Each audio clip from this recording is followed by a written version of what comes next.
নজর রাখতে হচ্ছে হরিদেবপুরের দিকে। হরিদেবপুর গণধর্ষণের অভিযোগে জালে একজন, বর্ধমান স্টেশন থেকে গ্রেফতার মূল অভিযুক্ত। গণধর্ষণের অভিযোগে জালে চন্দন মল্লিক। আমাদের সঙ্গে রয়েছেন প্রতিনিধি অনুপ। অনুপ, কিভাবে পুলিশের জালে এলো এই চন্দন মল্লিক, ঠিক কি অভিযোগ উঠছে তার বিরুদ্ধে? পুলিশের পক্ষ থেকে দুই অভিযুক্তের খোঁজে খোঁজ চালানো হয়েছিল।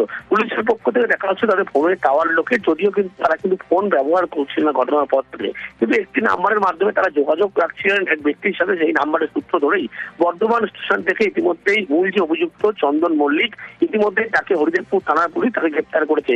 ইতিমধ্যেই আজকে তাকে আলিপুর আদালতে পেশ করা হবে এবং হেফাজতের আবেদন জানানো হবে। তার কারণ আরো যে অভিযুক্ত দেবাংশু বিশ্বাস, তিনি কিন্তু এখনো পলাতক।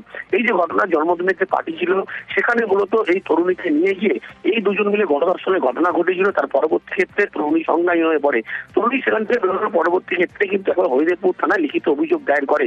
তারপরেই পুলিশের পক্ষ থেকে তড়িঘড়ি ব্যবস্থা নেওয়া হয়, ঘটনার পুনর্নির্মাণ করা হয় এবং এই দুই অভিযুক্তের খোঁজে কিন্তু খোঁজ করা হচ্ছিল।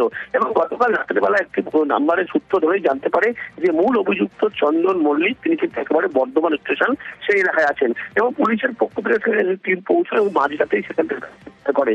ইতিমধ্যেই আজকে এই অভিযুক্ত তাকে যেমন আদালতে পেশ করা হয়েছে, গ্রেপ্তারের পরবর্তী ক্ষেত্রে আরো এক অভিযুক্ত দেবাংশু বিশ্বাস, তার প্রতি কিন্তু পুলিশের পক্ষ থেকে খোঁজ করা হচ্ছে।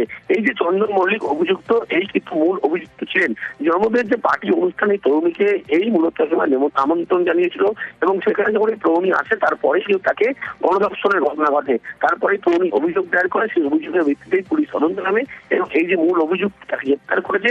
আরো এক অভিযুক্ত, তার বিরুদ্ধে কিন্তু পুলিশের পক্ষ থেকে এই মুহূর্তে খোঁজ চালানো হচ্ছে। বেশ, ধন্যবাদ অনুপ।